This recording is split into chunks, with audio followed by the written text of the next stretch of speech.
Halo, Academicians. Teknologi saat ini sedang menjadi medan pertempuran terbesar antara dua negara adidaya, Amerika Serikat dan Cina. Persaingan ini lebih dari sekedar teknologi. Ini adalah pertarungan untuk masa depan dunia. Bagaimana langkah kedua negara ini mempengaruhi kita, termasuk di Indonesia? Di video ini kita akan membahas perang artificial intelligence ini, langkah-langkah strategis mereka, dampak global, dan yang paling penting, apa arti dari semua ini bagi kita di Indonesia. AI adalah teknologi yang merevolusi berbagai aspek kehidupan. Berikut adalah alasan utama mengapa artificial intelligence menjadi pusat persaingan antara Amerika Serikat dan China. Yang pertama, ekonomi global. Artificial intelligence mendorong inovasi industri seperti otomotif, teknologi finansial, dan kesehatan. Negara yang memimpin artificial intelligence akan mengontrol sebagian besar dari ekonomi global. Dan yang kedua, militer dan keamanan nasional. Artificial intelligence digunakan dalam drone, pengawasan, dan pertahanan. Teknologi ini bisa menjadi senjata strategis yang sangat-sangat berpengaruh. Ketiga, inovasi masa depan. Dari kendaraan otonom hingga robotika, artificial intelligence adalah fondasi dari inovasi masa depan yang akan mengubah cara hidup kita. Amerika Serikat dan China paham bahwa siapapun yang memimpin dalam artificial intelligence akan memiliki kekuatan besar, baik secara ekonomi maupun geopolitik. Sebagai pemimpin teknologi dunia,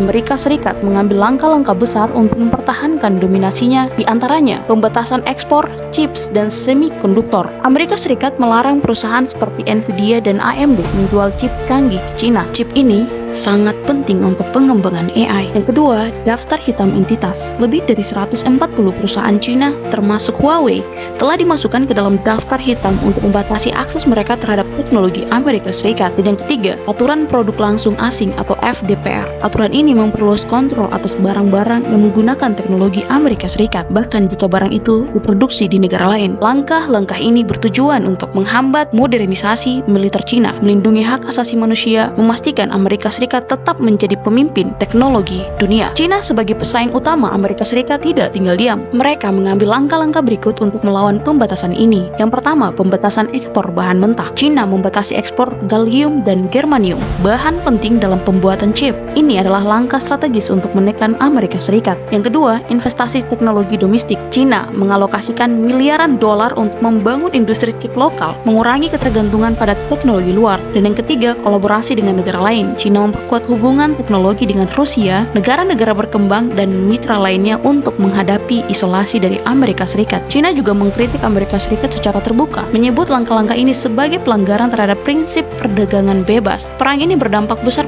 pada seluruh dunia, termasuk Indonesia. Berikut dampaknya secara global. Gangguan rantai pasokan. Perusahaan teknologi global menghadapi ketidakpastian, mempengaruhi produksi perangkat seperti ponsel, laptop, dan kendaraan listrik. Yang kedua, harga teknologi meningkat. Keterbatasan pasokan chip canggih membuat harga perangkat teknologi menjadi lebih mahal di pasar internasional. Negara seperti India dan Eropa mengambil keuntungan dari situasi ini dengan memperkuat industri teknologi mereka. Indonesia juga tidak lepas dari dampak perang artificial intelligence ini. Berikut beberapa hal yang perlu diperhatikan. Yang pertama, kesempatan untuk berkembang. Konflik ini membuka peluang bagi Indonesia untuk memperkuat sektor teknologi lokal, terutama di bidang semikonduktor dan pengembangan artificial intelligence. Dengan investasi yang tepat, Indonesia bisa menjadi pemain penting di kawasan ASEAN. Yang kedua, ketergantungan pada teknologi impor. Indonesia masih sangat bergantung pada perangkat dan teknologi impor. Jika harga chip meningkat, ini akan berdampak pada harga barang elektronik di pasar domestik. Dengan fokus pada teknologi dan pendidikan artificial intelligence, Indonesia dapat menciptakan tenaga kerja yang siap bersaing secara global. Yang keempat, Indonesia perlu menjalin hubungan baik dengan kedua negara, Amerika Serikat dan China, untuk mendapatkan manfaat teknologi tanpa terlibat dalam konflik mereka. Perang artificial intelligence antara Amerika Serikat dan China adalah pertarungan besar di era digital dengan dampak yang menjangkau ke seluruh dunia termasuk Indonesia. Sebagai bangsa,